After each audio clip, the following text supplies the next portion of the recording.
Jesus, irmãos. Glória a Jesus. O Espírito Santo de Deus esteja sobre nossas vidas, derrame graça e virtude, hoje e sempre. Amém, irmãos? Hoje é o dia da ceia, né, irmãos? A ceia do Senhor. E para nós é um dia importante, né, irmãos? E deveria ser realmente um dos dias mais importantes para a nossa vida, nosso coração, onde a gente realmente, como diz a palavra, né, irmão? 1 Coríntios 11, deveríamos relembrar, né, o sacrifício de Jesus sobre as nossas vidas.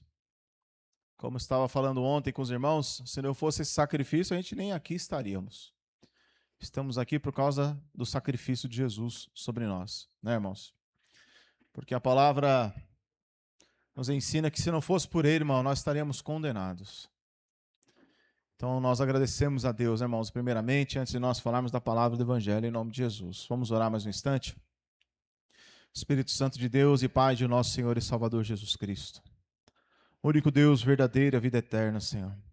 Nós nos colocamos diante da sua presença, pela sua misericórdia, por sua bondade, por sua compaixão, para que o Senhor possa nos ajudar, Senhor Jesus, possa nos instruir, para que nós, em momento algum, venhamos ser enganados. Mas ajuda-nos, em nome do Senhor Jesus, Espírito Santo, a continuarmos a cada dia mais firmes diante da sua presença, diante da sua palavra, diante do seu evangelho. Opera com poder, opera com graça, nos dá entendimento, para que possamos seguir em frente.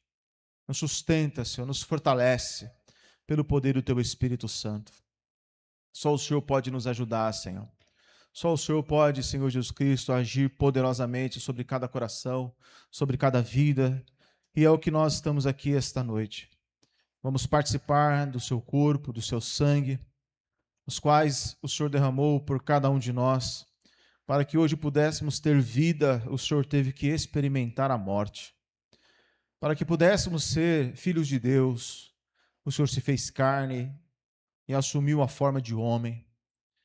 Para que nós pudéssemos ser livres do peso do pecado, da condenação, o Senhor foi julgado e condenado pelos homens. Nos ajuda, Senhor Jesus, a valorizar a cada dia o seu sacrifício, a sua morte. Que nossos corações estejam inteiramente com o Senhor. Em nome de Jesus. Amém, irmãos?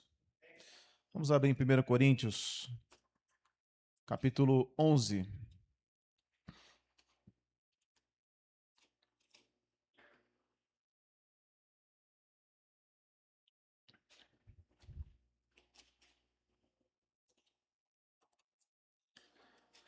Primeiro Coríntios, capítulo 11, irmãos.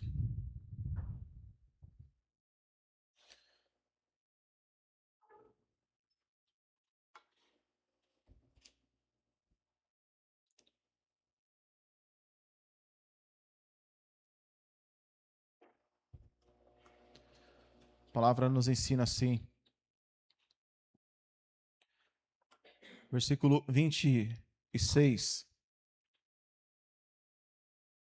Porque todas as vezes que comerdes este pão e beberdes esse cálice, anunciais a morte do Senhor até que venha.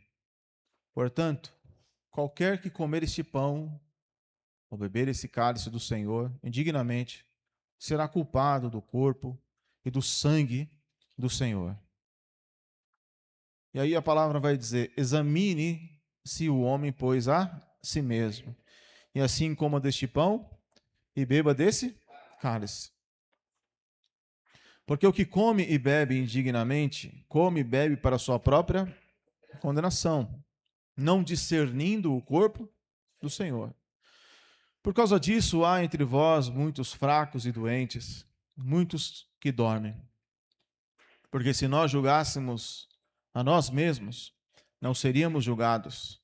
Mas quando somos julgados, somos repreendidos pelo Senhor, para não sermos condenados com o mundo.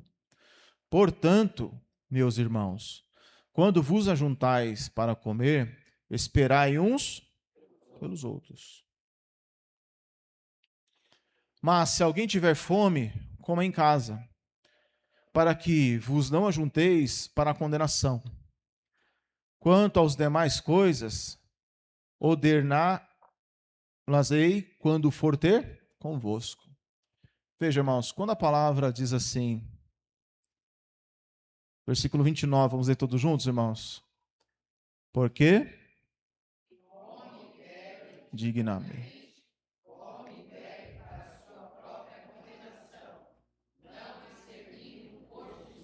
Não discernindo o corpo do Senhor.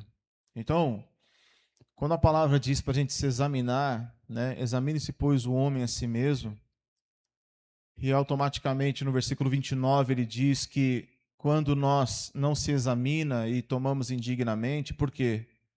Por que as pessoas tomam a ceia indignamente?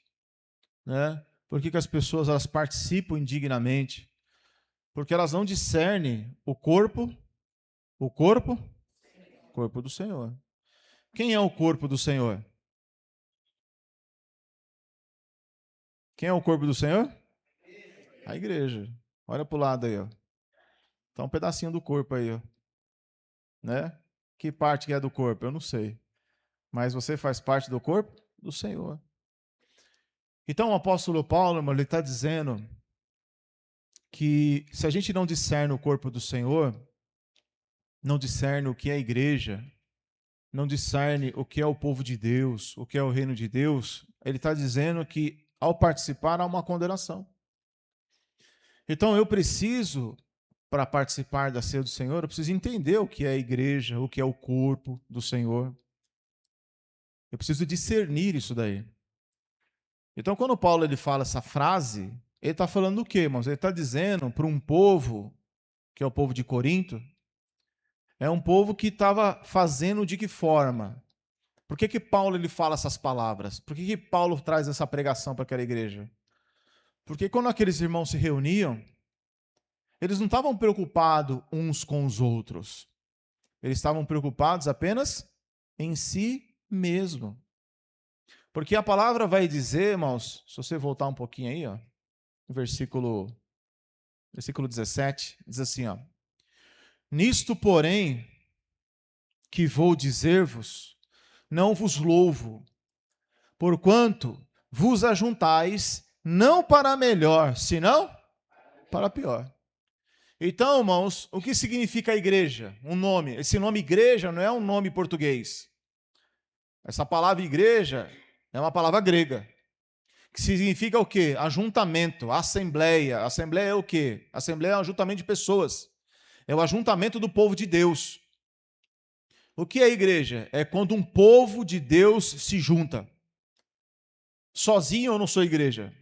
Eu faço parte da igreja.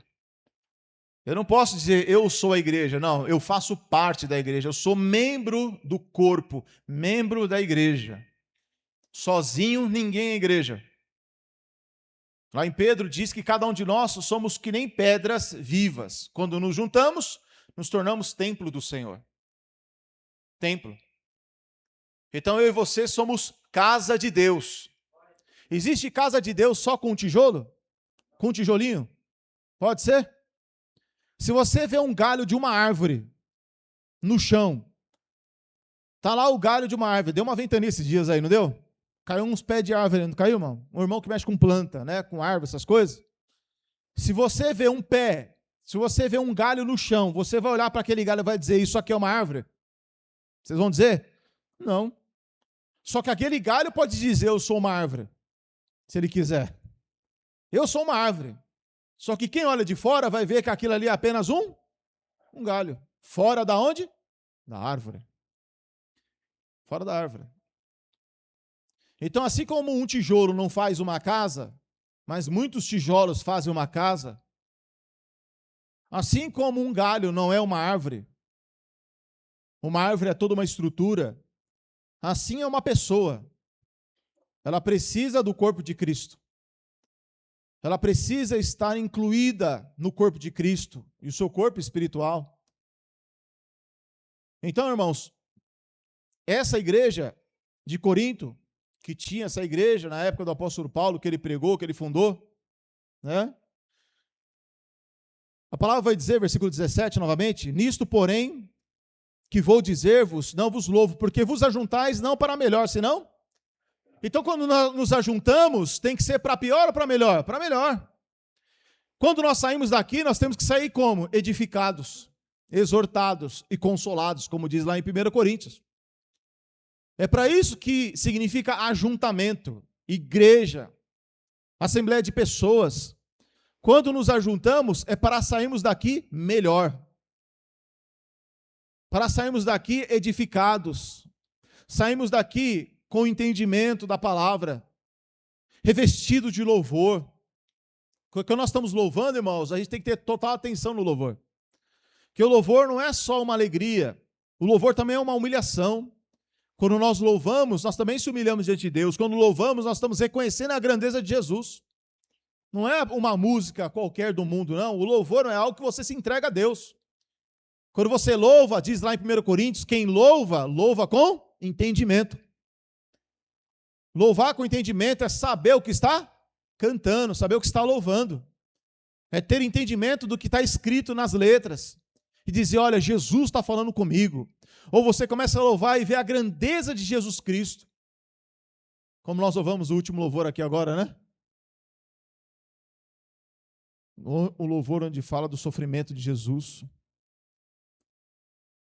Então, irmãos, quando nos ajuntamos, é para melhor. Jamais para pior. Quando juntam os irmãos, quando junta um, junta outro, tem que ser para melhor. Eu não posso me juntar para falar mal de outra pessoa. Eu não posso me juntar para fofocar, para mandar bala em A, B, C ou D. Quando me junto, irmão, é para poder ser edificado no amor e na graça de Jesus. Para sermos livres de erros, de engano, de pecado, para recebermos entendimento.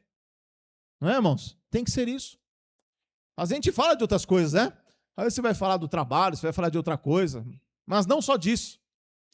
Quando nos ajuntamos, nós temos que estar nos ajuntando para crescermos, para melhorar a cada dia mais. Essa é a proposta do Evangelho. A proposta do Evangelho, irmãos, é que quando nós chegamos no Evangelho, nós chegamos diante do Evangelho condenados. Porque a palavra diz que o salário do pecado é a morte. E Jesus diz que quando ele veio, os homens já estavam condenados. Deus enviou o seu Filho para que todo aquele que nele crê não pereça, mas tenha vida eterna. Quem crê será salvo, mas quem não crê já está condenado, porquanto não creu no nome do unigênito Filho de Deus. Então, crer em Jesus, irmãos, estar em Jesus é sair da condenação, é ser justificado. Então, a palavra nos ensina, irmãos, que quando Jesus derramou o seu sangue na cruz do Calvário, ele nos declarou o quê? Justos diante de Deus. Eu e você somos justos por quê? Porque Jesus nos declarou justos diante do Pai. Antes de Jesus, irmãos, nós éramos, como diz Efésios 2, e vos vivificou, estando vós mortos em ofensas e pecados. Quer dizer que no meu pecado eu estou morto. Por quê? Porque nós andávamos segundo o curso deste mundo, segundo o príncipe das potestades do ar, do espírito que agora opera nos filhos da desobediência, entre os quais todos nós também antes andávamos, nos desejos da nossa carne, fazendo a vontade da carne e éramos por natureza filhos de Deus? Não, filhos da ira. Nós éramos filhos da ira. A gente não nasce filho de Deus, a gente nasce filho da ira. Condenados os nossos pecados, preso na mão dos demônios, preso na mão de Satanás. Jesus, ele diz algo interessante em João 5. Eu não vim acusar vocês, há um que vos acusa, Moisés. Lembra dessa passagem em João 5? Há um que vos acusa, Moisés. Jesus fala para os judeus. Eu não vim acusar, eu não vim condenar, mas há um que vos acusa, Moisés, em quem vós esperais. A palavra acusar, irmão, significa o quê? Quem é o acusador? Satanás, o diabo. Então, quando Jesus chega, o homem está pecando, automaticamente ele está sendo julgado e automaticamente ele está condenado. Por que o homem ele está condenado? Porque não teve espaço para o homem se arrepender e mudar de vida. Quando Jesus chega, o homem está condenado. O que é uma pessoa condenada? Ela foi julgada e sentenciada. Então alguém julgou e alguém sentenciou o homem. Quando Jesus chega, o homem está já sentenciado, condenado. Quem condenou o homem, irmãos? Foi o Pai? Foi o Filho? Foi o Espírito Santo? Quem condenou o homem? Quem condenou o homem, irmãos? Usou o que para condenar o homem? A lei veio para que o homem se tornasse condenável diante de Deus. É chamado de ministério da condenação. Espírito, condenação, ministério da morte. Então, quando você nasce e você não tem Jesus, ainda que a pessoa, irmãos, ainda que a pessoa não consiga compreender, a pessoa ela já está nessa situação. Quando Jesus chegou, irmãos, Jesus ele foi categórico. Olha, judeus, vocês estão condenados. Vocês precisam de salvação. O que os judeus pensavam na época? Nós somos filhos de Abraão. Nós servimos a Deus. Na cabeça deles, eles estavam como? Bem. Na cabeça deles, eles estavam como? Justos. Na cabeça deles, irmãos, eles não tinham nenhum tipo de problema. Mas quando Jesus vem, ele traz uma realidade que as pessoas não sabiam. Eles já estavam condenados. Porque a lei trouxe essa condenação. Por isso que a lei não foi o Pai de Jesus quem deu. Então, quando Jesus vem, irmão, o ser humano está dessa forma, dessa natureza. Então, quando Jesus vem, irmão, ele dá o que? A oportunidade para o homem ser livre. Livre da condenação. Livre da condenação da lei. Amém, irmãos? Amém. Em nome de Jesus? Então, irmãos, se Jesus não veio, o homem estava perdido, condenado, destruído. Então, quem é que justifica o ser humano? Jesus. Através do quê? Da sua fé. Romanos 5 vai dizer o quê, irmãos? Justificado, pois, pela fé, temos paz com Deus. Então, eu e você somos o quê, irmãos? Pessoas justificadas. Irmãos, o que é uma pessoa justificada? Todo mundo falando ao mesmo tempo, eu não consigo entender nada. Falam de vez, irmão, porque fala tudo junto, eu não consigo entender. Né? O que é uma pessoa justificada? É uma pessoa condenada ou uma pessoa justa? Considerada justa? Justo. Uma pessoa justificada é uma pessoa que já foi condenada e agora foi justificada. Eu sempre dou um exemplo, irmãos, da eleição. Esse ano não tem eleição? Tem ou não tem? Tem. Se você não for votar, você vai pagar o quê? Uma multa. Por que você tem que pagar uma multa? Por que você paga uma multa? Não, tudo bem, que você não votou, que você não justificou. Mas por que se paga uma multa? Só se paga uma multa porque você quebrou uma regra. Infringiu a lei. A lei diz que todo mundo é obrigado a votar. Se você não vota, você quebrou a lei. E por que quebrou a lei? Adianta você dizer, olha, desculpa, eu esqueci de me justificar, eu esqueci nesse dia, eu saí. Adianta falar isso? Não. Você vai ter que pagar a multa. A multa é pequena, é lógico. Mas você quebrou uma regra, quebrou um mandamento, quebrou a lei, tem que pagar a multa. Certo? Quando Jesus, irmãos, diz que ele morreu pelos nossos pecados, pelas nossas iniquidades, para nos justificar, significa que nós estávamos como, irmãos? Condenados. Por quê?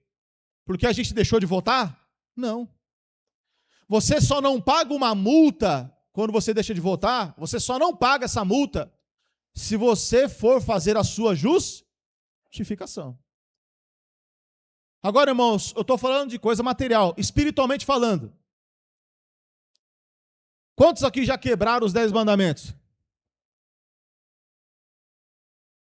Todo mundo? Alguém aqui já trabalhou de sábado? Alguém aqui já desonrou pai e mãe?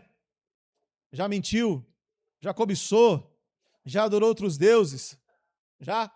Então todo mundo aqui já quebrou a lei. Só que você não vai pagar R$5 para ser justificado. Então, diante da lei, todos estão condenados, porque a lei não tem misericórdia. A lei não tem advogado, como está no Novo Testamento. Filhinhos, não erreis, mas se errar, temos um advogado para com o Pai. Não é isso que diz o texto? Quando, irmãos, nós estamos espiritualmente condenados porque quebramos as regras da lei, e a lei não dá chance, a lei não tem misericórdia, a lei não tem espaço, porque quem deu a lei não foi o Pai das misericórdias, nem o Deus de toda a consolação. Foi alguém que trouxe um ministério chamado de condenação e ministério da morte, ou seja, quem deu a lei sabia que o homem não ia cumprir a lei, sabia que o homem iria sofrer para não viver a lei, que não ia conseguir viver a lei, e que seria condenado, e foi condenado o ser humano. Então quando Jesus chega, o homem está debaixo da lei, quebrando todos os dias a lei, tropeçando na lei, não conseguindo obedecer a lei que foi dada no Monte Sinai. Então a pessoa ou estava cobiçando, ou estava adorando outros deuses, ou estava desonrando pai e mãe, ou estava furtando, estava mentindo, estava fazendo qualquer coisa, quebrando todos os dias a lei.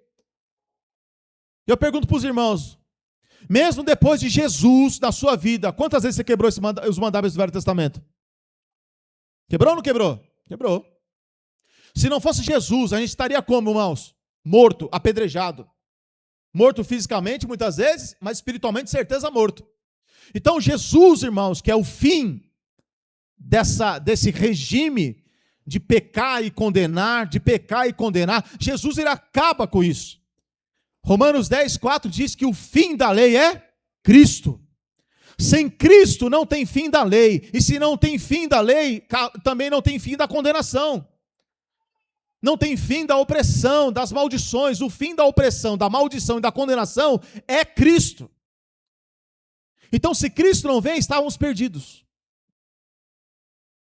Então, quando Jesus Cristo, irmão, ele nos justifica, porque temos fé nele, cremos nele, acreditamos no seu sangue, no seu sacrifício. Quando você crê, irmãos, nesse sacrifício, quando você tem fé nesse sacrifício, esse sacrifício ele justifica você dos seus pecados. Então entenda uma coisa, irmão, você ainda quebra os mandamentos da lei. Mas o que te salva é Jesus, ainda hoje. Ainda hoje, irmãos, quando quebramos a lei, nós não somos condenados por causa de Cristo. Por isso que eu não saio de Cristo. Porque Ele é o meu refúgio, Ele é a minha segurança. Mas quando você quebra as leis, comete pecados e erros, irmãos, Jesus, ele também espera de nós o arrependimento. O que é arrependimento, irmãos? É mudança? É mudança? É mudança do que, irmãos? Mente. É dar 360 graus? Não. É quantos graus, irmãos? 180. Tem gente que fala tem que dar 360 graus. Se der 360 graus, você vai parar onde?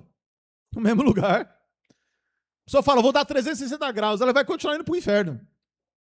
Não, ele dá 180 graus, dá meia volta e vai embora para outro caminho, Jesus. Então, veja só, irmãos, essa igreja de Coríntios, que nós estamos lendo aqui, foi uma igreja que estava no mundo, que estava no pecado, na mão de Satanás, pecando, morrendo, sendo condenado todos os dias. Quando Jesus vem, abençoa, justifica aquele povo se torna o quê? Um povo separado, um povo escolhido, um povo santo de Deus.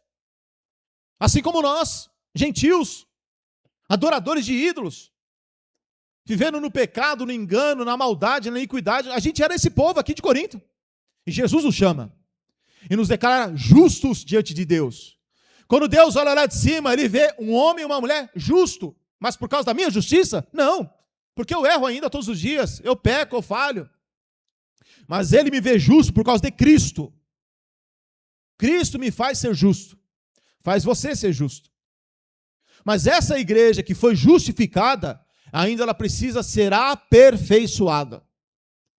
E aí que entra o arrependimento. O arrependimento, irmão, é todos os dias. Esta igreja, ela foi justificada, mas ela ainda não entendia o propósito da igreja. Que era estar o quê? Junta. Que era amar uns aos outros, que era acolher uns aos outros, que não era julgar uns aos outros, que não era desprezar uns aos outros. A igreja de Corinto estava o quê? Desprezando uns aos outros.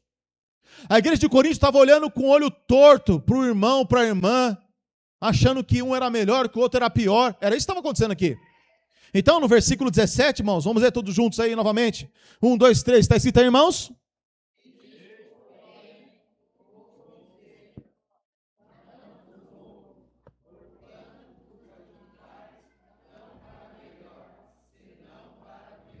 Vamos ler para melhor, irmãos, se não para pior. Vamos ler de novo?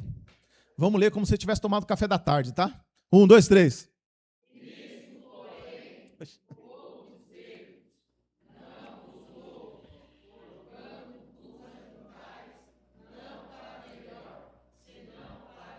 Então, o que é a igreja de Cristo, irmãos? São várias pessoas de vários lugares, de várias famílias, espalhados por todos os lados, espalhados no mundo inteiro. Esse é a igreja, o corpo de Cristo. E quando nos ajuntamos, tem que ser para melhor. E não tem como ser para melhor se não for através do amor. Se não for através da preocupação com o meu próximo. Se eu estiver dentro da igreja pensando apenas no meu umbigo, é igual num casamento. Casamento, se alguém entra pensando em ser feliz, já vai dar errado o casamento. Né? Porque a pessoa casa pensando o quê? Eu quero que você me faça feliz. É só via de uma mão. E casamento não é assim. O mandamento de Jesus é: me ame, assim como eu me amei. Isso, irmão. Se eu falar errado, vocês têm que falar que está errado. Está errado? Qual é o mandamento de Jesus? Eu não ouvi direito. Fala de novo, irmão. Então não é ser amado? Não. É a? Então é uma coisa que eu tenho que dar. Porque a melhor coisa é do que receber. Então o cristão, quando entende o que é igreja, a mente dele vai mudar. Arrependimento. Que tipo de arrependimento? Agora a minha cabeça vai funcionar de que forma? O mundo me ensina a ser o melhor, a ganhar tudo, a abraçar tudo. Para mim, para o meu eu, para o meu ego, para a minha satisfação. Isso é o que o mundo nos ensina. Você tem que ser o melhor. Você tem que ser isso, aquilo outro. Pensa mais em você. Olha para você. É só o eu da pessoa. Quando você faz parte do corpo de Cristo, então nós temos que aprender a pensar também no próximo. Mas eu estou triste, mas Jesus falou que eu preciso amar, que eu preciso olhar com atenção para a necessidade do meu irmão, da minha irmã. Se eu, irmãos, apenas viver para mim mesmo, não vai dar certo. É isso que aconteceu com essa igreja. Tem um louvor que diz assim, não tem, Cláudia? Não viver mais para mim mesmo, preciso aprender. Isso só será possível quanto eu mais te conhecer. Repartiste a tua vida. Ó, dia da ceia, né? Mais forte, irmãos. Em serviço. Então, irmãos, o mundo prega que você tem que ser senhor. Você tem que ser cabeça e não? Como é que é dito aí? Tem que ser cabeça e não? Cauda. Tem que ter o melhor dessa terra. Não é assim? E Jesus falou, olha, não faça como o mundo. Porque no reino, o maior tem que ser. No reino não é importante ser servido, mas servir. Quando essa mentalidade entra no corpo da igreja, no entendimento da igreja, nos pensamentos da igreja, então as coisas elas vão mudando, vão melhorando. Porque a minha preocupação é como, irmão? É como eu posso servir o meu próximo, o meu irmão, o necessitado. A mente vai pensar, vai funcionar.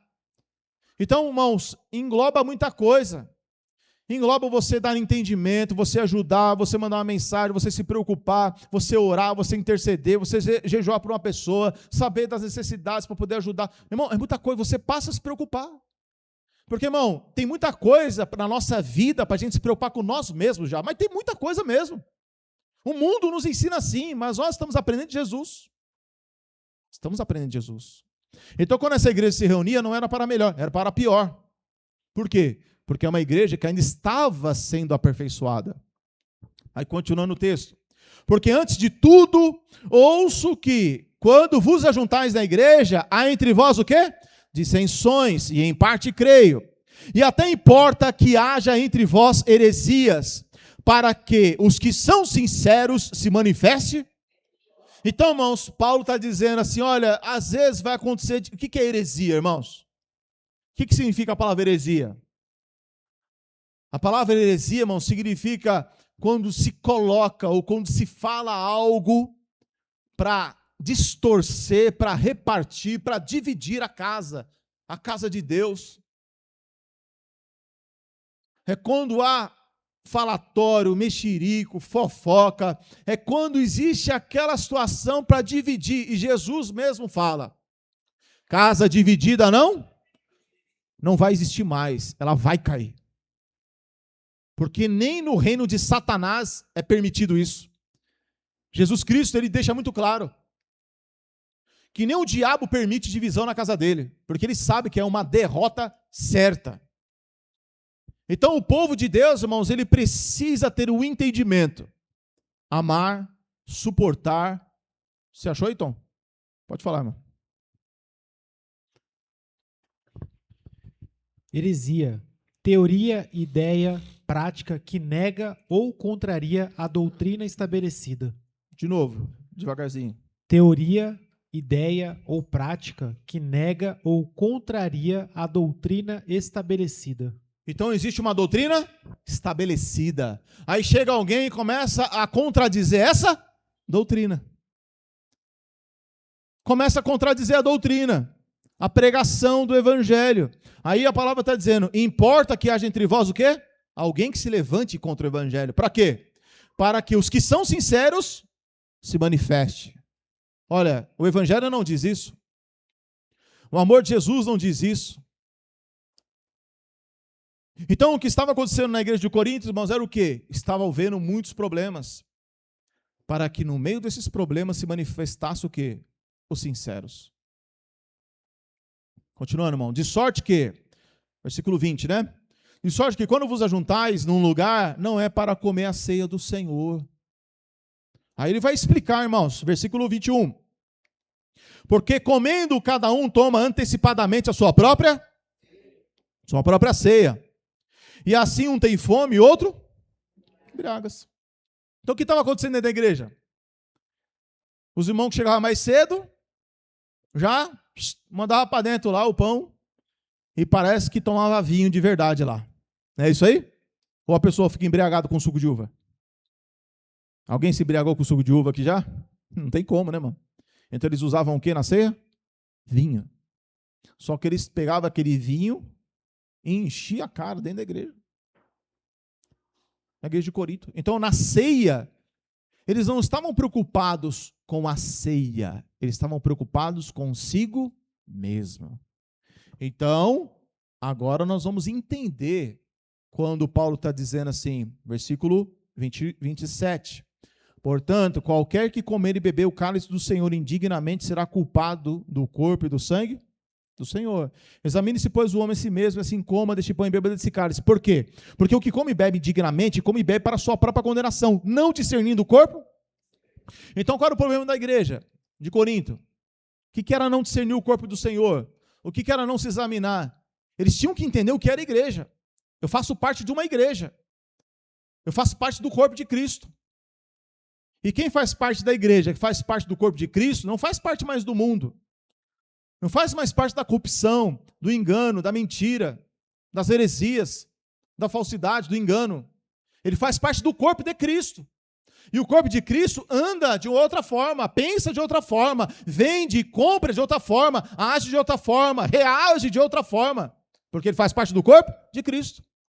Esta igreja ainda não tinha discernido o corpo do Senhor, porque eles pensavam apenas em si mesmo. Como diz o apóstolo Paulo lá em Filipenses capítulo 3,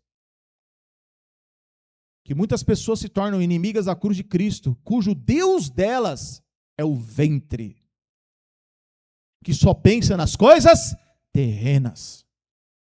O povo de Deus, o corpo de Cristo, nós tem que ter discernimento. Eu faço parte do corpo de Cristo. Eu não sei que parte do corpo eu sou. O importante é que eu sou parte do corpo. Amém, irmãos? O importante é você fazer parte do corpo de Cristo. E fazer parte do corpo de Cristo, então, tem que ter uma outra forma de viver. Então, Jesus, ele morre, Jesus nos justifica, e ele nos faz entrar dentro do corpo de Cristo. Eu só posso entrar no corpo de Cristo depois da justificação. Então eu acredito no sacrifício de Jesus, reconheço que ele tem que ser o meu Senhor e o meu Salvador. Quando eu reconheço isso, eu entro dentro do corpo dele. Agora eu faço parte deste corpo. E por fazer parte desse corpo, eu preciso entender, eu tenho que ser aperfeiçoado. Porque se agora eu faço parte do corpo de Cristo, eu não posso pensar mais em mim mesmo. Eu não posso pensar só em mim, só no meu eu. Eu não posso pensar só na minha alegria, só na minha satisfação, só nos meus desejos. Eu tenho que pensar agora também no meu irmão, no meu semelhante. Eu tenho que agora estar mais próximo das aflições do corpo de Cristo. Das aflições do corpo de Cristo. Então, irmãos, o que é discernir o corpo do Senhor? É a gente discernir, entender e compreender o sofrimento que muitos irmãos passam, luta, dificuldade. E estar pronto para quê? Para se meter na vida do meu irmão? Não. Eu tenho que estar pronto para eu poder ajudar o meu irmão. Amém, irmãos? Não é eu me intrometer na vida das pessoas. Não é eu colocar julgo na vida de ninguém. Não é eu determinar o que a pessoa tem que fazer ou deixar de fazer. É eu me colocar à disposição para ajudar. Irmão, você me permite eu falar uma coisa? Você me permite eu corrigir? Você me permite eu falar uma situação? Amém, permito. É assim, assim, assado. Mas eu não acredito que seja assim. Mas, irmão, você vai e faz como Paulo fez. Dá um conselho da palavra. Mas jamais você consegue forçar alguma coisa. Nunca. Porque tudo tem que ser pelo Espírito. Então, aquela igreja, irmãos, nós lemos aonde? Versículo 29. Aí, no versículo 33, diz: portanto, meus irmãos, quando vos ajuntais para comer, esperai uns pelos outros. Então, aquela igreja estava esperando uns pelos outros? Não. Então, irmãos, o que é examinar a si mesmo? O que é discernir o corpo do Senhor? No capítulo 10 mesmo, vai. Capítulo 10, versículo 14, diz assim: portanto, meus amados, fugi da idolatria. Agora, o que é idolatria, irmãos? A gente brasileiro, a gente acha que idolatria é o quê? Só. Pensa que é o quê? Imagem de escultura. Idolatria não é só isso. Idolatria não é se curvar diante de uma imagem de escultura. Não é só isso. A palavra idolatria significa que é tudo aquilo que ocupa o lugar de Deus no coração. Tudo. Às vezes a pessoa não se ajoelha diante de uma imagem. É lógico que aqui está falando disso mesmo. Mas idolatria, irmão, é aquilo que rouba Deus do nosso coração. É aquilo que põe Deus de escanteio e é colocado dentro do nosso coração. Por exemplo, dinheiro. A palavra diz em Efésios que a avareza é também uma idolatria. Por quê? Porque Jesus fala: não podeis servir a dois senhores. Não podeis servir ao dinheiro e não podeis servir a Deus. Porque vai agradar um e vai desagradar o outro. Então, quem ama o dinheiro vai desagradar a Deus. Quem ama a Deus vai desagradar o dinheiro. O amor pelo dinheiro, que eu quero dizer, né? Dinheiro precisa, né, irmão? Mas o amor pelo dinheiro, não. Quem ama o dinheiro vai cair em laços e vai cair em tentações. Porque só vai buscar as coisas de baixo. E Satanás vai conseguir derrubar. Então, fugir da idolatria é fugir de tudo aquilo, irmão, que tira Deus do nosso coração. É a pessoa que só lembra de Deus. Presta atenção, irmãos. É a pessoa que só lembra de Deus só quando vem no culto. A semana inteira não pensa em Jesus, não pensa na palavra, não pensa no louvor, não pensa em se arrepender dos erros que cometeu, dos seus pecados, não pensa. Lê o grupo lá, não lê nada, irmão. O grupo da igreja está arquivado. Está arquivado. Você manda áudio lá? Meu Deus. Deixa eu ver. Cabe nos dedos dessa mão aqui. Irmão. Presta atenção, irmãos. A gente precisa aprender da palavra, do evangelho, entender a palavra de Deus, para crescer. Irmão, a gente não cresce assistindo televisão. Pode assistir. Assistir um jogo de futebol, pode assistir, não tem problema. Não estou dizendo que tem problema essas coisas, não. Mas eu estou dizendo, irmão, que existe o seu tempo, existe. Mas se você não buscar crescer na graça de Deus e no poder de Deus, os demônios vão ficar no nosso cangote, mano, até derrubar a gente. E aí, quando derruba, a pessoa fica com vergonha. Né? E aí a pessoa, às vezes, está lá cometendo os mesmos pecados e não tem nem coragem de falar. E aí aquilo vai ficando guardado no coração, e que nem a palavra diz lá em Salmos, a pessoa vai ficando seca, vai se secando, se secando. Secando, secando. Por quê? Porque o pecado, mano, é que nem um câncer. O pecado ele vai roubando a força, a energia, a vitalidade. A pessoa vai ficando anêmica, a pessoa vai ficando fraca, até desmaiar. Aí percebe só quando desmaia. Por quê? Porque o pecado está comendo por dentro. Por quê? Porque a pessoa ela não tem a coragem de chegar diante de Deus e se arrepender, de falar, pedir ajuda. Então, irmãos, a ceia do Senhor, versículo 16, portanto, o cálice de bênção que abençoamos. Então quer dizer que esse cálice é o cálice que nós abençoamos. Não é a comunhão do sangue de Cristo? Então nós temos que ter comunhão com o sangue de? O que é comunhão, irmãos? O que é comunhão? É estar junto, é estar ligado. Eu estou ligado a esse sangue, eu estou junto com esse sangue, eu tenho comunhão com ele. Não é uma coisa que eu esqueço, uma coisa que abandonou, uma coisa que ficou para trás. Não, eu tenho comunhão com o sangue. Porque é o sangue de Jesus que me purifica de todo pecado. Então, no final do dia, quando eu estou orando, eu falo, Espírito Santo, purifica do meu pecado. Que a palavra vai dizer lá em 1 João capítulo 2, se confessarmos os nossos pecados, ele é fiel e justo para perdoar os nossos pecados e nos purificar de toda a iniquidade. Então eu tenho comunhão com o sangue. Por que eu tenho comunhão com o sangue? Porque quando eu erro, quando eu cometo pecado, eu vou aonde? Aos pés dele. E confesso minha transgressão, confesso meu pecado, e o sangue que eu tenho comunhão purifica-me do pecado. Agora, se eu ficar de bico calado, eu vou ser purificado do quê? Nada. Se eu cometer um pecado e não falar diante de Deus, não confessar, não me arrepender, o que acontece com esse pecado? Vocês acham que o tempo apaga pecado? Não apaga. Às vezes a pessoa comete pecado contra você e você fala, deixa pra lá, não ligo não. Você esquece. Mas a pessoa que não se arrepende do seu pecado, o pecado ainda continua. A pessoa está presa naquele pecado. Está preso naquela iniquidade, porque não houve arrependimento, não houve uma busca sincera. O pecado ainda continua valendo. Ninguém sabe, irmão. O pai, a mãe, o esposo, a esposa, ninguém sabe desse pecado, só ele sabe, só ela sabe. Porém, irmãos, diante de Deus, aquilo ali está valendo. Mas Deus não perdoa? Perdoa. Mas quando há arrependimento, uma confissão sincera, em dizer, Senhor, perdoa o meu pecado, perdoa a minha iniquidade. Senhor, eu sou um pecador, eu quero ter comunhão com o seu sangue. Então o sangue de Jesus, irmão, não fica abandonado. Eu vou buscar ele. Continuando, irmãos. E o pão que partimos não é porventura o que, irmãos? Murcho, hein? Murcho. Vamos ler de novo, irmãos? E o pão?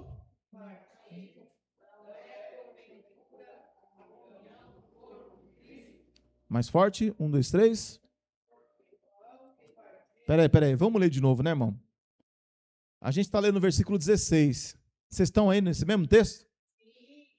Tem certeza? Vê aí direitinho, irmão. Tá aí? Vamos ler de novo, então? Versículo 16. Porventura, o cálice de bênção que abençoamos não é a comunhão do sangue de Cristo? O pão que partimos não é, porventura, a comunhão? Então, quando eu parti o pão, eu estou dizendo que eu tenho comunhão com quem? Eu não vivo sem o corpo de Cristo.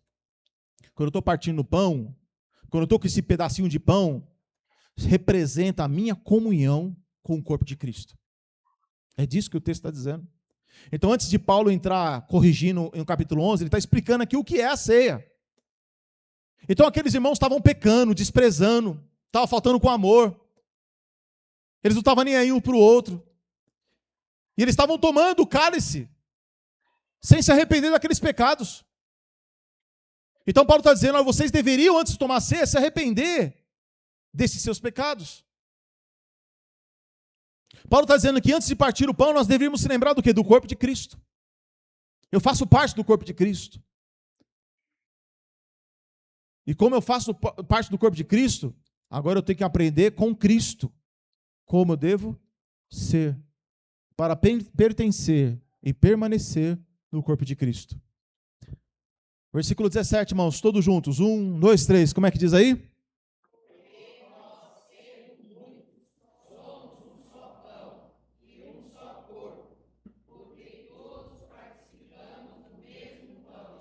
Então quer dizer que nós somos o que, irmãos? Um só? Um só pão. Nós somos um só pão. Então o seu irmão do seu lado é um? Eu não mandei vocês falar que o seu irmão é um pão, né, mano? Tem um pão mais fofinho, né? Tem um pãozinho mais clarinho. Tomar cuidado, né? Que senão dá problema falar essas coisas. Mas enfim, irmão, nós fazemos parte do corpo de Cristo. Nós somos um só pão, um só corpo. Então, o que Paulo está querendo dizer lá em 1 Coríntios capítulo 11, irmãos? Temos que nos examinar a si mesmo. Por quê? Eu tenho que discernir que eu faço parte do corpo de Cristo. Eu tenho que discernir que eu tenho que ter comunhão com o sangue de Jesus. Ou seja, eu não posso viver do jeito que eu quero, como um mundano, pecar como se não houvesse o amanhã. A palavra não diz que nós não vamos errar. A palavra deixa claro que nós vamos errar. Mas a palavra diz que nós temos que ter comunhão com o sangue. Comunhão com o sangue? Comunhão com o sangue de Cristo. Então, discernir, entender e se examinar, irmão, é entender que mesmo errando e pecando, eu preciso ter comunhão com esse sangue. Comunhão com arrependimento. Eu preciso estar ligado com essas coisas. Aí eu participo. É lembrar que eu faço parte do corpo de Cristo. Se eu faço parte do corpo de Cristo, eu tenho que me lembrar das necessidades, do que o meu irmão precisa. E ultimamente eu tenho falado para os irmãos, vamos interceder, orar. Vamos interceder. Muitos irmãos estão precisando das nossas orações. Muitos irmãos estão precisando das nossas orações, da nossa intercessão. E eu falei para os irmãos, quem interceder é se colocar no lugar, é se colocar na frente e dizer, eu vou orar por essas pessoas. Eu não sei o nome, não sei onde é que estão, como estão, mas eu digo para os irmãos, existem muitos irmãos que creem, que fazem parte da igreja do Senhor, que vocês nem sabem quem é, não conhecem, nem eu conheço, mas fazem parte do corpo de Cristo, estão sofrendo e padecendo, e que precisam da sua oração, da sua intercessão. Você tem um lugar físico, você tem a sua vida, você mora numa casa, você está bem financeiramente, você não está passando fome, não está passando necessidade, você tem a sua casa, o seu lar, a sua cama.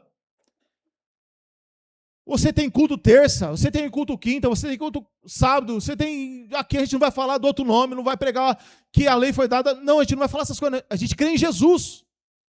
Então você está bem. Mas eu estou bem não é para ficar numa rede preguiçosa, né? deitado eternamente em berço esplêndido. Não, mano. A gente está para poder orar, lutar, batalhar, se preocupar. Espírito Santo, ajuda os irmãos, ajuda o povo de Deus, ajuda, Senhor. Irmãos, eu já falei em particular para os irmãos, para não ficar falando aqui na live, mas eu já falei para os irmãos. A luta que muitos irmãos estão sofrendo, estão padecendo, e precisa da nossa oração. Eles fazem parte do corpo de Cristo. Fazem parte. Hoje, conversando com alguns irmãos, eles falam, meu Deus, irmão, a gente precisa ficar firme. Muitos irmãos essa semana falaram para mim assim, puxa, eu pensei que estava sozinho, eu pensei que tinha acabado tudo. Irmão, isso é de cortar o coração. Fui conversando com algumas pessoas, mas eu fui ouvindo e chorando, de ver a dor das pessoas sofrendo, de luta, de tribulação, de aflição, de angústia, de um sentimento de um deserto impressionante. Fala.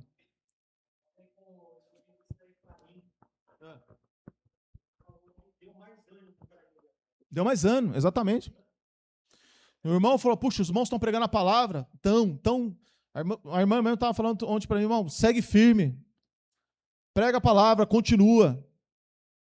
Vocês entendem, irmãos? Essas pessoas fazem parte do corpo de Cristo. Você e muitos irmãos não conhecem, outros irmãos conhecem. Mas são pessoas que eu preciso falar, Espírito Santo, eu estou bem, eu tenho um lugar para congregar, eu tenho uma palavra que estou ouvindo, eu tenho ali todo o tempo, todo momento, precisar de uma ajuda, de uma conversa, de um aconselhamento, está lá. Vocês têm lutas? Tem luta, tem tribulação. Mas nesse momento tem muitos irmãos que estão em muitas lutas mesmo, que precisam das suas orações, precisam da sua intercessão. Então eu não posso participar da ceia indiferente a outras pessoas, indiferente a outros irmãos. Eu participo da ceia me lembrando deles, e pensando, meu Deus do céu, os irmãos estão numa luta, numa aflição muito grande, eles desejavam, por exemplo, estar aqui, orando, estando junto, em comunhão.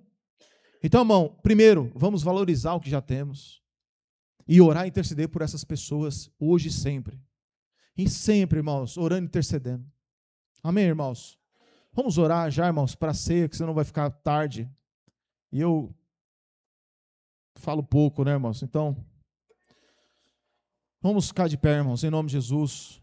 Vamos celebrar a ceia do Senhor, em nome de Jesus. Vamos cantar louvores, amém?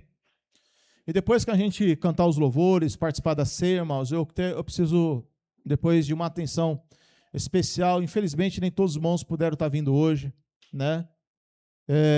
Os irmãos que não vieram hoje, estão acompanhando pela live, lá no grupo, lá eu falo para os irmãos, porque eu vou precisar cortar a live aqui, para mim poder falar com os irmãos aqui em particular. Mas em nome de Jesus, irmãos, nós estamos batalhando e lutando, irmãos, constantemente. Então, irmãos, terça, reunião de oração, irmão. Irmão, reunião de oração é terça. A gente tem que estar junto, tem que estar ligado, tem que estar orando, tem que estar buscando, intercedendo pelos irmãos. Em nome de Jesus. Pode ir.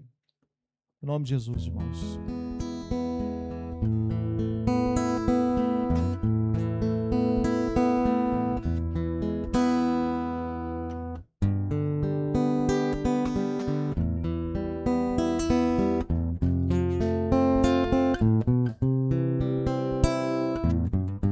Você sabe o que é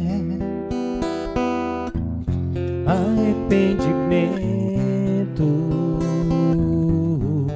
É algo profundo, de dentro para fora. É mudança de coração, é mudança de mente, mudando a forma de pensar, mudam as atitudes.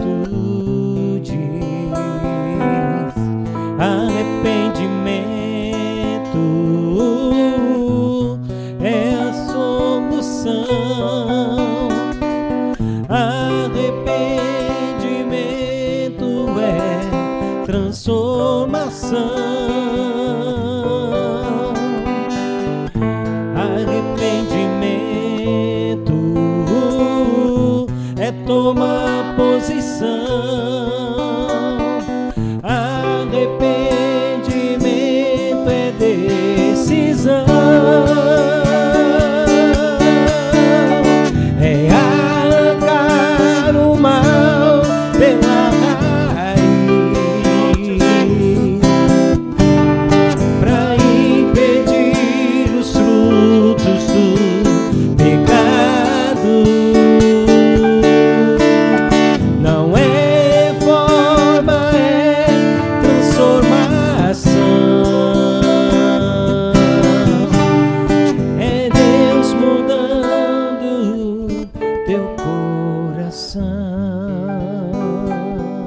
de Jesus, irmãos.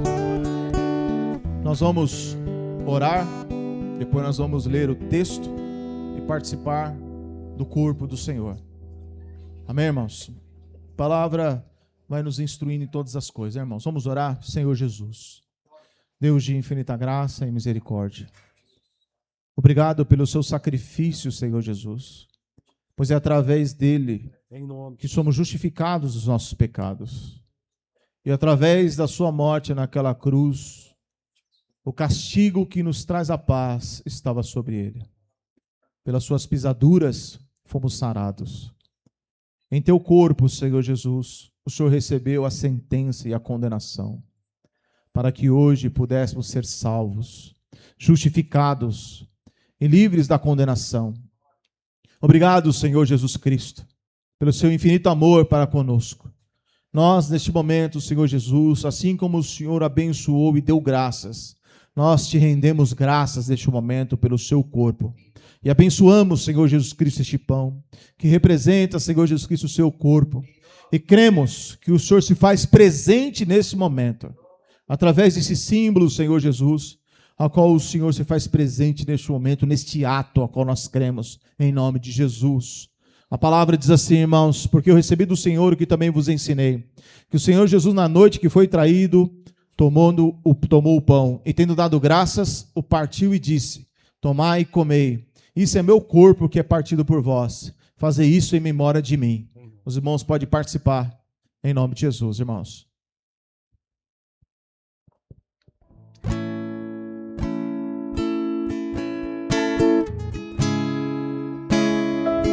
Glória a Jesus, nosso Deus. Em nome do Senhor Jesus, Espírito Santo. Abençoa o teu povo, abençoa a tua igreja. Em nome de Jesus.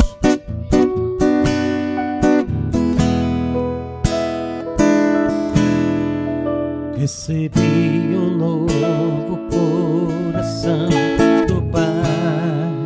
Glória a Jesus. Coração regenerado, coração transformado, coração que é inspirado por Jesus. Como fruto deste novo coração, eu declaro a paz de Cristo. Em nome de Jesus. Te abençoo, meu irmão. Abençoa o seu irmão, abençoa a vida dele. É preciosa a nossa comunhão, irmãos. Em nome de Jesus. Somos um corpo. Nos ajuda, Espírito Santo. Assim vem ajusta a nossa vida, Senhor Jesus. Totalmente ligados. O Senhor é a videira verdadeira. Unidos, vivendo em amor, uma família. Guarda a sua família, Senhor Jesus. Qualquer livra-nos da mentira, Senhor, do engano. Vivendo estabelece a sua verdade em nossa vida. Glória a Jesus. A glória em nome de Jesus, Senhor, Espírito Santo. Abençoa o teu povo, derrama a tua graça. Em nome do Senhor Jesus, Espírito Santo. Toma posse do teu povo. Toma posse da tua igreja. Em nome de Jesus, Pai.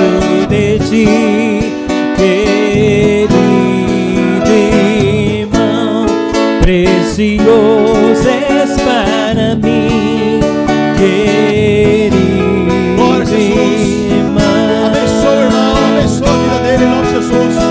Recebi um novo coração em nome de Jesus. Do Pai, coração regenerado. Glória a Jesus. Coração transformado, coração que é inspirado por Jesus. Como fruto desse novo coração, eu declaro a paz de Cristo. Te abençoo, meu irmão. Preciosa é a nossa comunhão.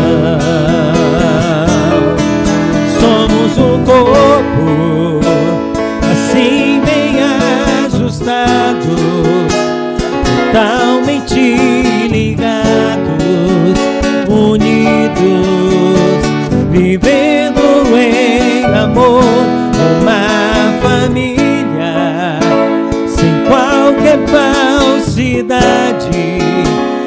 vendo a verdade, expressando a glória do Senhor, uma família, vivendo compromisso do grande amor de Cristo.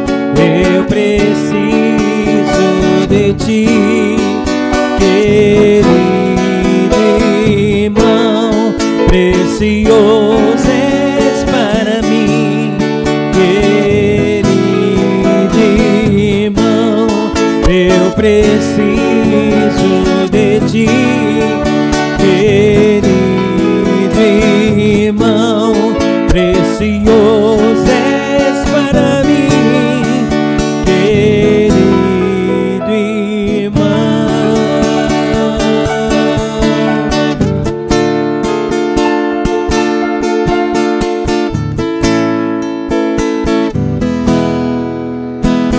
Eu sei que foi pago um alto preço para que contigo eu fosse o meu irmão. Quando Jesus derramou sua vida, ele pensava em ti, ele pensava em mim, pensava em nós. Eu sei que foi pago um alto preço para que contigo eu fosse o meu irmão. Quando Jesus derramou sua vida, ele pensava em mim, ele pensava em mim, pensava em nós, e nos ia redimir com teu sangue, lutando o bom combate do Senhor, lado a lado trabalhando, sua igreja edificando e rompendo as barreiras pelo amor, e na força do Espírito Santo nós proclamamos aqui que pagaremos um preço de sermos um só coração do Senhor. E por mais que as trevas militem e nos tentem separar, com nossos olhos em Cristo unidos iremos andar. E por mais que as trevas militem e nos tentem separar, com nossos olhos em Cristo unidos iremos andar, unidos iremos andar, unidos iremos andar.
precioso, irmão, estar bem junto a ti e juntos lado a lado andarmos com Jesus e expressarmos o amor que um dia Ele nos deu pelo sangue no Calvário. Sua vida trouxe a nós aliança no Senhor. Eu tenho com você, não existem mais barreiras em meu ser. Eu sou livre pra te amar, pra te aceitar e para te pedir. Perdoa, minha irmã. Eu sou um com você no amor do nosso Pai. Somos um no amor de Jesus.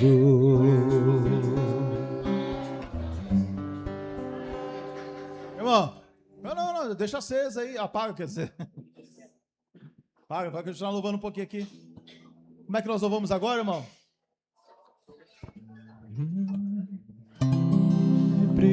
Precioso, Paga. irmão, estar bem junto a ti, Vocês estão cantando pra quem? junto lado a lado, Olha pro seu irmão aí do lado aí, ó. andarmos com Canta essa realidade em nome de Jesus. amor E um dia, e um dia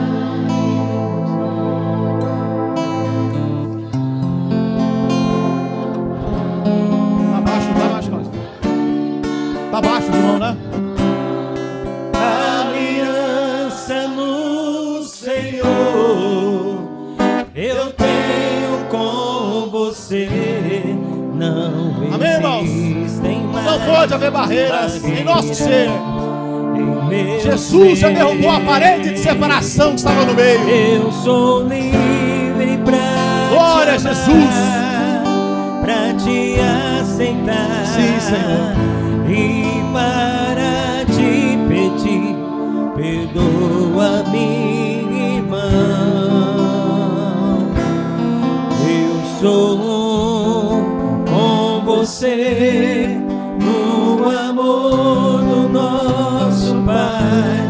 Somos um no amor de Jesus. De novo, irmãos, eu sou um. Somos um no amor de Jesus.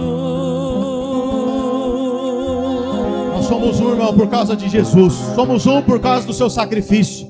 Somos um por tudo aquilo que ele fez por nós, irmãos. É por causa dele. Nós somos um, somos diferentes, né? Nacionalidade diferente, mas em Jesus somos um. Porque todos somos filhos do mesmo Pai. Amém, irmãos? Em nome de Jesus. Bem, vamos orar mais uma vez e depois ler o texto. Em nome de Jesus, levante o cálice. Senhor Jesus, Deus de infinita graça e misericórdia. O Senhor que pelo seu muito amor com que nos amou, estando nós ainda mortos em nossas ofensas e pecados, o Senhor veio e deu a sua vida, derramou o seu sangue por cada um de nós. E assim como naquele dia, Senhor Jesus, o Senhor estava em grande aflição, e o Senhor deu a ceia aos seus discípulos. E naquele momento o Senhor repartiu a sua vida com eles, repartiu o seu sacrifício com eles. E por isso, Senhor Jesus, assim como o Senhor deu graças, nós também te agradecemos, Senhor Jesus Cristo. Te agradecemos pelo cálice do Senhor, que é o cálice do Novo Testamento. O seu sangue derramado naquela cruz. Nós abençoamos e te damos graças neste momento, para participarmos e termos comunhão com o seu sangue, em nome do Senhor Jesus. Em nome de Jesus. A palavra diz assim, irmãos: semelhantemente também depois de cear, tomou o cálice dizendo, esse cálice É um novo testamento no meu sangue. Fazei isso todas as vezes que beberdes em memória de mim. Porque todas as vezes que comerdes este pão e beberdes esse cálice, anunciais a morte do Senhor até que venha. Os irmãos podem participar em nome de Jesus. Glória ao Espírito Santo. Em nome de Jesus, Pai. Derrama a sua graça em nossa vida, Senhor. Derrama o teu Espírito sobre nós. Em nome de Jesus.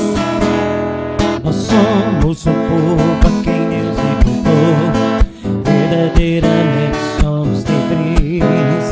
Nós somos comprados por seu grande amor. Sim, Cristo nos resgatou. Nós somos um povo a quem Deus libertou. Verdadeiramente somos livres. Em nome de Jesus. Nós somos comprados por seu grande amor. Sim, Cristo nos resgatou. Nós somos um povo a quem Deus libertou. Verdadeiramente somos livres. Nós somos comprados por seu grande amor. Sim, Cristo nos resgatou. Tirou-nos do império da escuridão e nos trouxe ao seu reino de luz. Um reino de paz, alegria e perdão, o qual nosso rei é Jesus. Glória a Jesus. Ressuscitou, ressuscitou, ressuscitou. Aleluia. Ressuscitou, ressuscitou, ressuscitou. Aleluia. Oh, morte, aonde está a morte? A sua vitória, Jesus ressuscitou. Oh, morte, aonde está a morte? A sua vitória, Jesus ressuscitou. Ressuscitou, ressuscitou, ressuscitou. Aleluia. Venceu, venceu a morte, venceu o mal, venceu as trevas, Jesus ressuscitou. Venceu a morte, venceu o mal, venceu as trevas, Jesus ressuscitou. Ressuscitou, ressuscitou, ressuscitou. Aleluia. Só a igreja. Ressuscitou, ressuscitou. Aleluia. Glória a Jesus, irmãos. Ele ressuscitou para que pudéssemos ter vida eterna, irmãos. Amém? E a morte não tem mais domínio sobre ele. Ele venceu a morte. E nós também vamos vencer a morte, irmãos. Vamos permanecer até o fim. Amém, irmãos? Em nome de Jesus, irmãos. Em nome de Jesus. Glória a Jesus. Aí você me complica. Calma, mano. Calma, irmão. Não, é o horário, irmãos. Eu sei. Irmãos, eu prometi mudar, irmão, e eu preciso cumprir minha promessa, amém? De mudar prometi nos meus horários. Irmão. O Cláudio está doido para cantar aqui, né, irmão?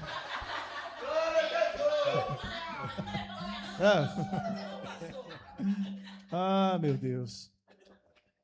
Que bênção. Mas é assim mesmo, né, irmãos? A gente tem prazer em louvar, né? Agradecer a Deus. A gente pode começar um culto mais cedo esses dias aí, né, irmão? Mais uma vez, né? Eu acredito, né? Falar da palavra, né, irmão? Louvarmos a Jesus.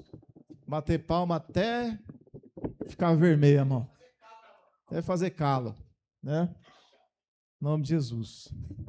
Amém, irmãos? Mas é que eu preciso conversar um pouco com os irmãos, né? Antes de mais nada, como de